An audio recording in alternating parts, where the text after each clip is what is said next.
Hi guys, welcome to Study with me, and today we're going to revise for the first unit of AP Biology, which is Chemistry of Life. So without further ado, let's get started. So for the first question, the following table shows a relative percentages of elements in a certain biological molecule, and it's asking you to identify the biological molecule, which kind it is. And as you can see that it has carbon, nitrogen, oxygen, sulfur, and hydrogen. So, but it doesn't have phosphorus. Okay, so let's consider each answer. The first one states that the molecule is a complex carbohydrate, which seems to be false because it has nitrogen. Carbohydrate don't have hydrogen, so it's not A. The molecule is a nucleic acid, which is also wrong because it has phosphorus. It doesn't have phosphorus, right? Nucleic acids always have phosphorus. The molecule is a protein. It seems to be right because you see that it may be true, but remember that we have sulfur here, and D states that the molecule is a phospholipid. And so for here, the molecule is a phospholipid, but it doesn't have any phosphorus, right? So it will be wrong. So we only have the answer C left, and let's check, and it is right. Okay. Next, the following diagrams show the most likely way that two water molecules will bond with each other.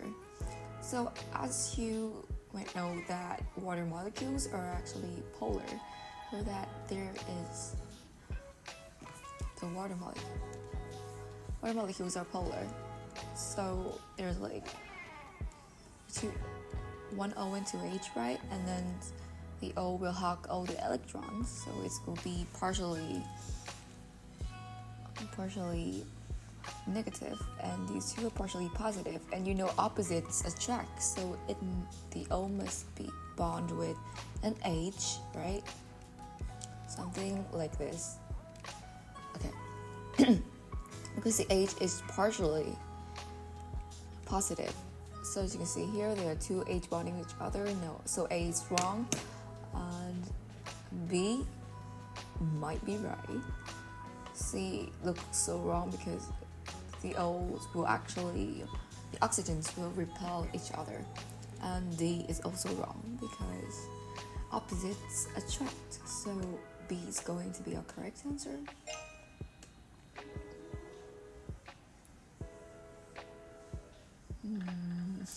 The picture is loading. Okay. In the reaction depicted above, two amino acids have combined to form a dipeptide. Which of the following best explains the process of occurring in this reaction? So, as you can see that in this reaction we have two peptide, right? I'm going to draw peptide as a funky, like this. As a funky blob like this. Okay, so they will bond with each other and they will release a molecule of water.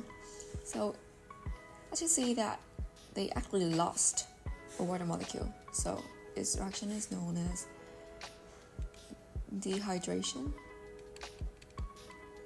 synthesis. And the opposite of it would be hydrolysis. Right, so you can see here the keyword, the answer rate says that through hydrolysis, a covalent bond forms to connect the dipeptide together, and a water molecule forms as a product. Everything is right despite for the first wording. Hydrolysis, it's wrong because it's actually dehydration, synthesis, right? Water is used to cleave the covalent bond between the two amino acid monomers. It's not used is a product, right? Here, the water is the product. So B, it's wrong. The dipeptide will immediately break back down into the 2 amino acids monomers. That's also wrong because if it was the case, then there would be no peptide chain, right? Once it's bonded by a covalent bond, it became pretty much stable to be able to pretty much stable, right?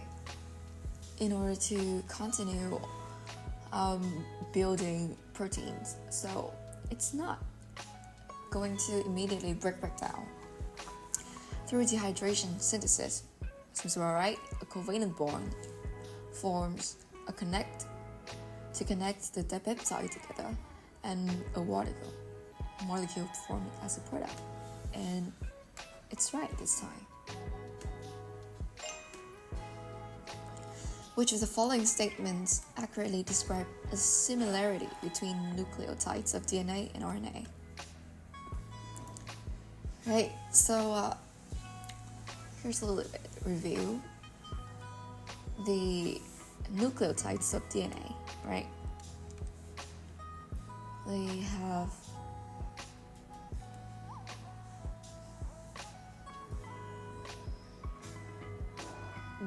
they're made of. So what do these stands for, right? Deoxyribose. So it's like a 5-carbon sugar.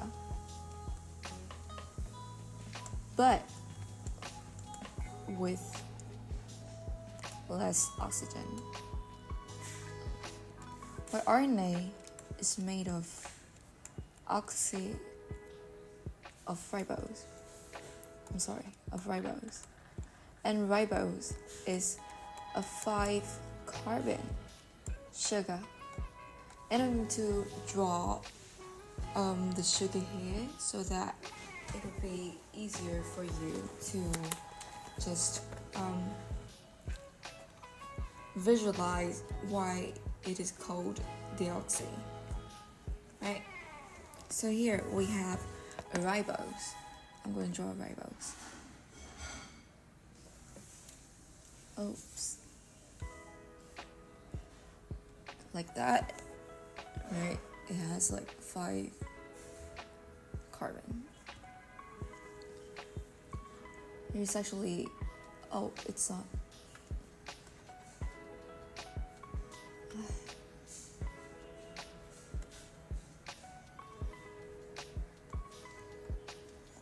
I'm going to draw like this. It looks pretty hard to visualize when it's in this form.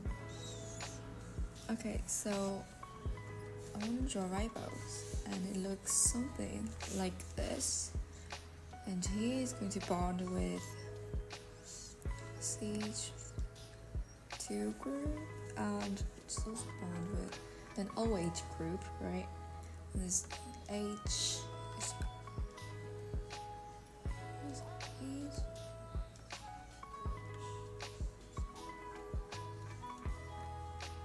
right. So as you see, it's a 5-carbon ring because we have this is carbon, right? You have a carbon here, here, and here. So that's like 5 carbon. And you see that the group OH here has an oxygen, right? But so this is ribose, like normal ribose. But how about deoxyribose? It's going to look a little bit different. And I'm going to draw it like this.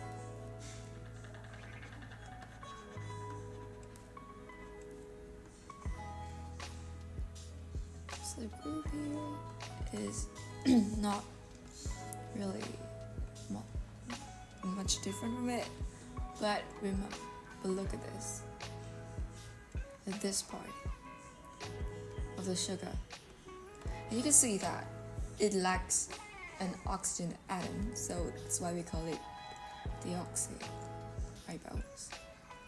So yeah, so they are not the same 5 carbon sugar, so the answer A is wrong.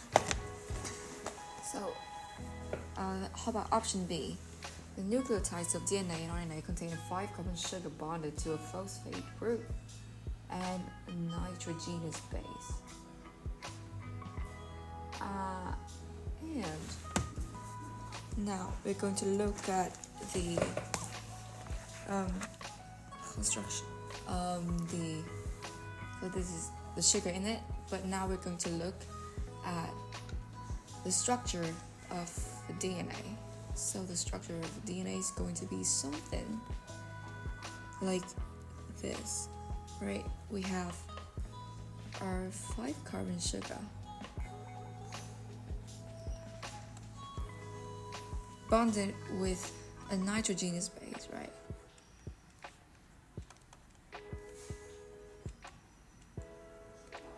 So our nitrogenous base might be adenine, guanine, cytosine, and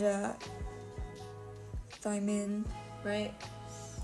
And it's going to, so for this group, right, it's going to actually link with a phosphate group. Oops, sorry.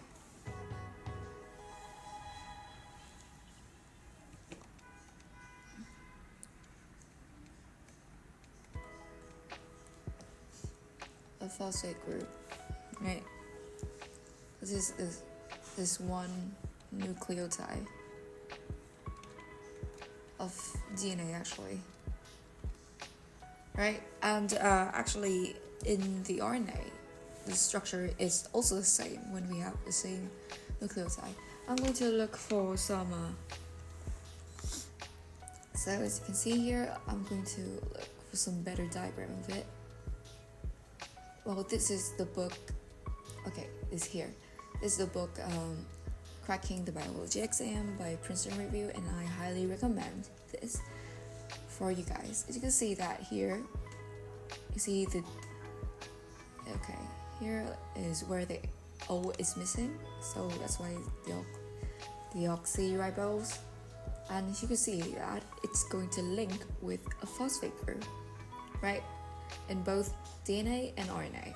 So B sounds about right.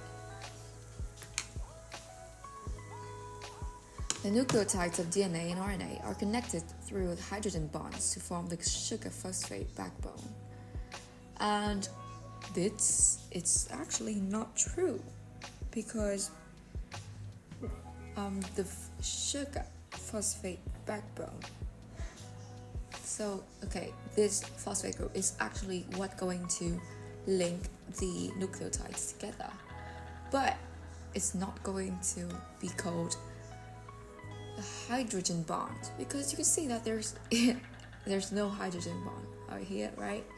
So it's actually going to call a phosphodiester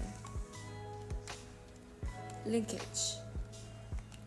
So it's not hydrogen bond, it's actually phosphodiester linkage. And I'm going to find some, let's see if we have any picture that illustrates this. Oops, looks a little bit.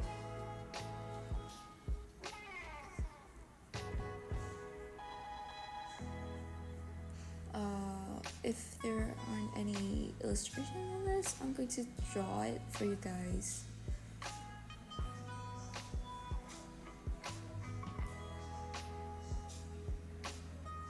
Okay, I'm gonna draw it for you guys.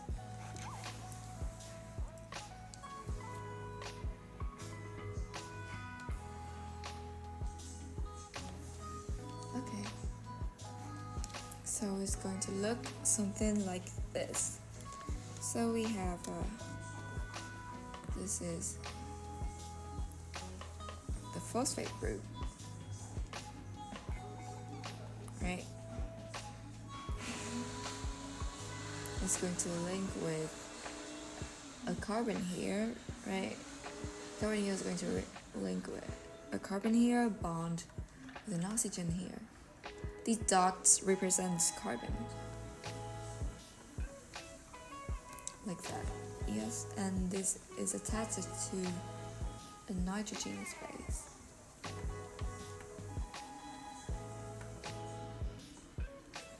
And here we also have a phosphate group.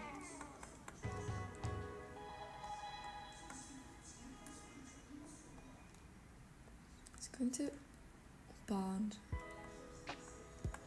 with a 5 carbon sugar. And here is also another nitrogenous base. Right, and it's continue going to link. And you know that they actually number the sugar of the carbon of the sugar. So this is the 5 prime sugar, 5 prime carbon, I'm sorry. 5 carbon, and we're going to count from here to here, right? Okay, 1 prime, 2 prime, 3 prime, and 4 prime. And as you can see that the phosphate group is always linked to the 5 prime and the 3 prime sugar. And 5 prime, you can just kind of remember like this, that the 5 prime is outside of the ring, the ring that we draw. It's actually not. Good. Okay. 4. So actually the structure of RNA is also like this. It's just different when we consider the double helix characteristic of DNA, because you know that DNA we have 2 strands of nucleic acid going anti-parallel, right? Like we have from this side we go to from 5 prime to 3 prime, and on this side we have 3 prime here and 5 prime here. It's like they are anti-parallel. So this is for DNA, but for RNA it's just a single strand. So here we have, you can see that the linkage is actually what I'm going to annotate here. You can see that these phosphate group is called the backbone, right? Backbone. Phosphate group does not even have any hydrogen in it, so it's definitely not hydrogen bond. So this answer is wrong. I don't know what happened. Maybe it's like that. Okay, so it's wrong. And here we have the nucleotides of DNA RNA contain the same nitrogenous bases, which is wrong because we already know that in DNA the nitrogenous bases are adenine, thymine, cytosine, guanine. However, in RNA, it also have adenine, right? Cytosine, guanine, but it has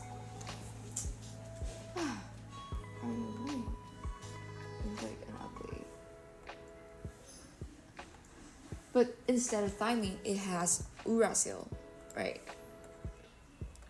So the nitrogenous bases aren't the same. So the answer is B. It is correct. In the early 1950s, a team of researchers led by Erwin Scherka conducted a series of experiments related to deciphering the chemical composition of DNA. Okay. And which of the following results from the experiment is more consistent with the base pairing rules of DNA? So first we're going to talk about the base pairing rules of DNA. And it states that the adenine will bind with the thymine, right?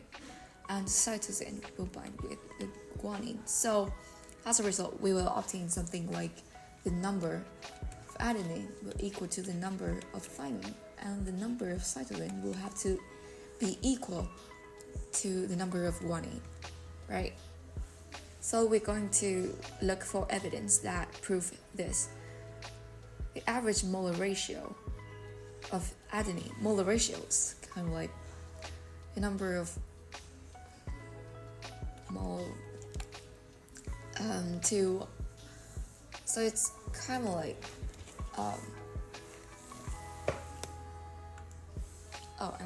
it's not, I'm sorry, the molar ratio is something like the number, the mole of adenine to the mole of guanine, right? Something like that. It's going to say like that. But now we're going to actually look for the ratio between adenine, thymine, or cytosine to guanine, because those are the two pairs that actually get paired together. So adenine to guanine and thymine to cytosine. It's actually not conclusive. So it doesn't prove that. It doesn't prove this point, right? We need this. The percentage of thymine nucleotides is roughly equal to the percentage of cytosine. It's also not conclusive, right? Because it doesn't prove our points. The percentage of adenine nucleotides is roughly equal to the percentage of thymine nucleotides across all species in experiments. So, it does prove a point. The average molar ratio of guanine to cytosine is less than the average molar ratio of adenine to guanine. It's actually does not prove anything, right? So we're going to choose C. Bodies of water, such as ponds, freeze from top to bottom, forming a floating sheet of ice, right? Explains why the ice floats on the surface of the pond. The increased number of hydrogen bonds in ice compared to liquid water causes water molecules in ice to be closer together, which is false, because if the ice is less dense, of course it needs to be less dense, right? Because if it's denser than water, it would not float. It will sink, but it's floating. Ice is less dense, so the molecules should be placed further from each other, right, instead of being closer. As water freezes, ionic bonds form between the water molecules, preventing the ice from sinking below the surface, which is false because they only have hydrogen bonds, right? The ionic bonds actually forms between two charged particles.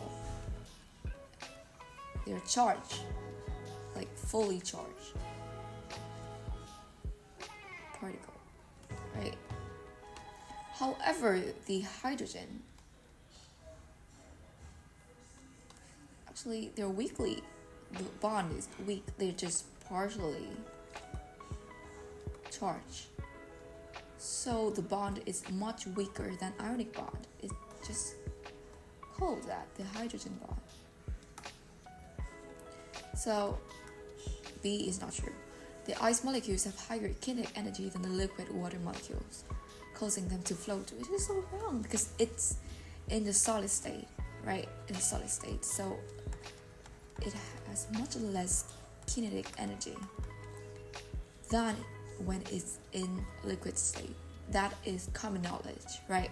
So we only have D left. The crystalline structure of solid ice make it less dense than liquid water, right? It agrees with this statement, our statement, right? So we're going to choose D.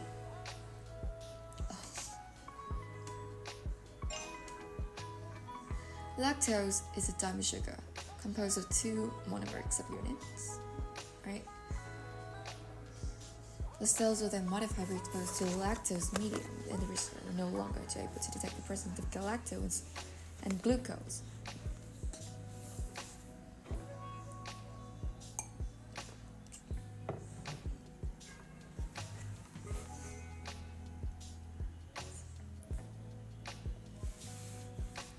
Okay, so what does that mean? So, at first, researchers placed an intestinal cells in a nutrient medium containing lactose, and see intestinal cells, they will have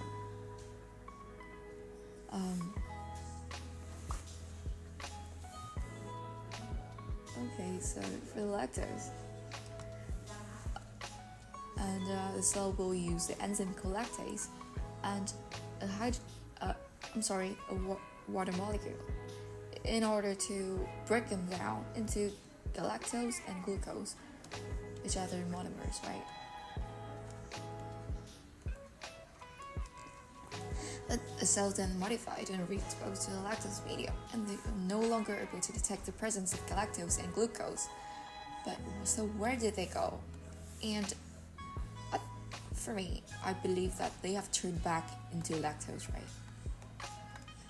Because they cannot just be broken down to someone else, because they are like the unit, the basic unit of the polymer. So the cells were able to perform dehydration synthesis reaction in order to break down lactose into monomer subunit, which is false, because actually dehydration synthesis is going to combine two monomeric subunits into a polymer. The cells were unable to hydrolyze the lactose dimer into its monomeric subunit. It was also false, because it actually... Oh, no, sorry. I think I kind of misexplained it. I'm going to explain it again. Is my... So yeah. No, it did not turn into lactose. This is when they remodified the cell, right? Like new cells have been remodified that were unable to hydrolyze lactose, right? So there were like no galactose and glucose. Right, so this is like normal cells, right? Normal cells are able to do that, right? Through hydrolysis. But there are like new cells that have been modified, so it's unable to do the same thing. So the outcome of this modification, B, might be correct. These cells were unable to hydrolyze lactose, resulting in the formation of covalent bond. It's wrong, because it's already have the bond right here. The cells were unable to undergo reverse reaction and build lactose, which is wrong, because what reaction here? It's not going to happen. And right,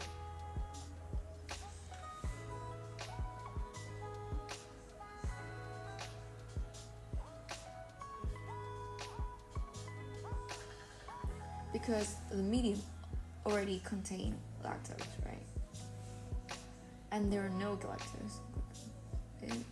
So there are no galactose and glucose all along. So there is nothing to start with the reverse reaction, right?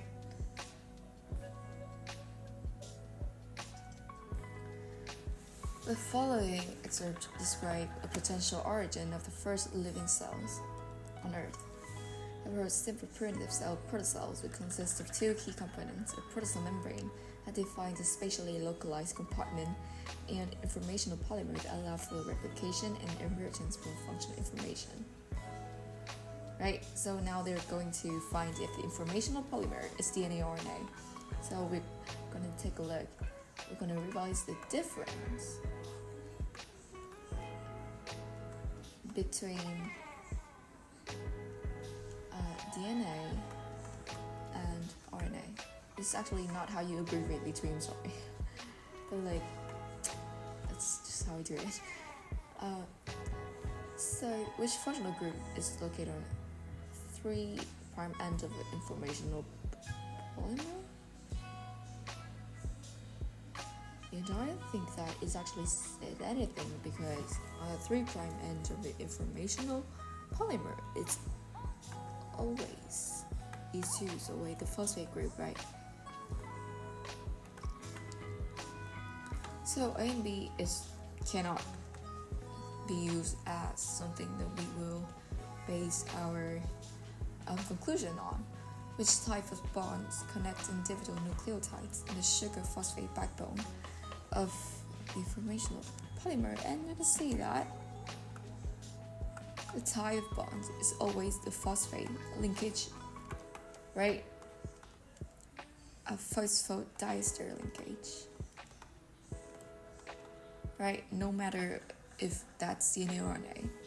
Which nitrogenous base are present in the structure of informational polymer? It's going to be a correct answer because we already established that DNA has adenine, thymine, cytosine, and guanine, while RNA doesn't have thymine. It has adenine, uracil, cytosine, and guanine, right? So based on this information, we're going to conclude if those nitrogenous bases, we're going to find out if uracil is presented or not.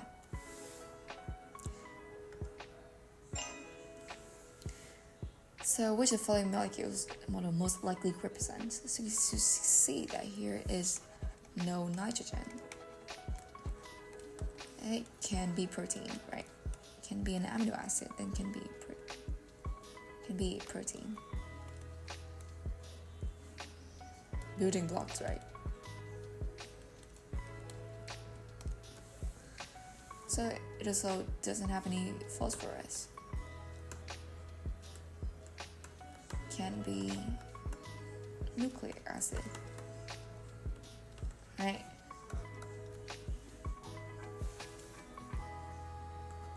A simple carbohydrate, or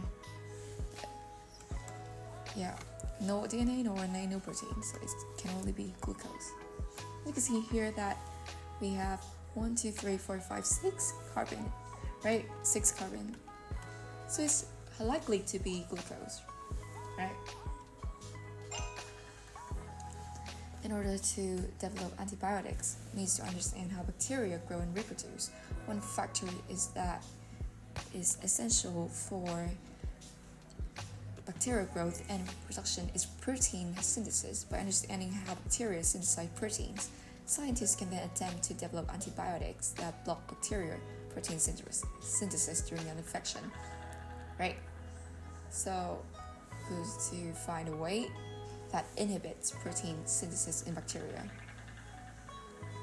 So we're going to look at the process of protein synthesis first, and I'm going to show you the illustration in this book because it will help a lot. Okay, so this is the protein synthesis. You can see that here's the peptide bond, and the actual thing that's going to happen is that these peptide bond, there will be something called, it looks like the dehydration synthesis, right? Dehydration synthesis, because a water molecule is a byproduct of this synthesis. So actually the thing that we have to prevent is that this OH group is going to bond with this group, right? So this NH2 group is actually the amino group, and this is the COOH group, and we're going to find a way for them to not bond together. Okay, how can the amino completely change bond? So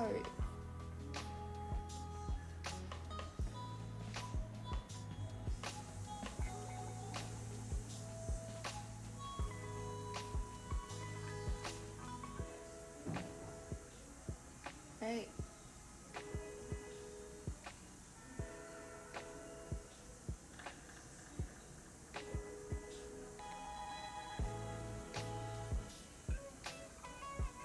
I'm going to read more into protein, and here we have two answers. How can the amino terminus of growing polypeptide chain be blocked. You see that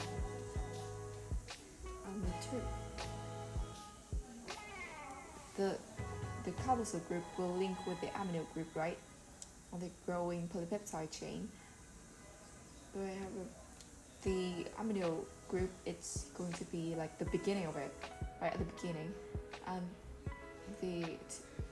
to prevent the beginning, but like the on the other side, that's like the COOH group, right, the carboxyl group. So this is actually what's going to be blocked, right? That it cannot like linked to anything else, right? Because it's going to look like this, like, and it's COOH and COOH, right? So this is actually what's going to be blocked, and that's right. As you can see here, Khan Academy has also explained for you, like in the growing polypeptide chain, amino acids are connected by the formation of covalent bonds in the carboxyl terminus, right?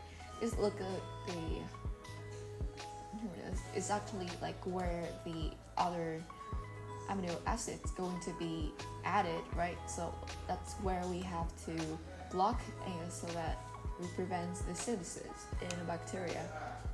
And that's the end of the Unit 1 test on Khan Academy. And thank you for watching this video, and make sure to subscribe to my channel for more videos like this, where I will explain in details with you guys how I tackle the problems on the AP Biology exam. And that's the end of it. Thank you, and bye bye.